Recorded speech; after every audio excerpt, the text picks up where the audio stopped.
¿qué clase de población es más propensa a desarrollar bruxismo? La población que se encuentra en época productiva aqueja fundamentalmente al género femenino, especialmente a mujeres que tengan un perfil alto de responsabilidad, como por ejemplo altas ejecutivas, que además tengan hogar.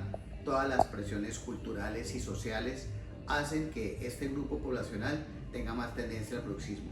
Estrés económico, estrés social, estrés emocional, falta de aceptación en tu entorno, o cuando los pacientes están muy preocupados por cosas como posición social, el qué dirán, el tener dinero, o muchos factores que a veces afectan permanentemente nuestra mente, hacen que el grupo poblacional, especialmente en época productiva y socialmente cuando tienen más interacciones, suelen tener más tendencia a tener bruxismo.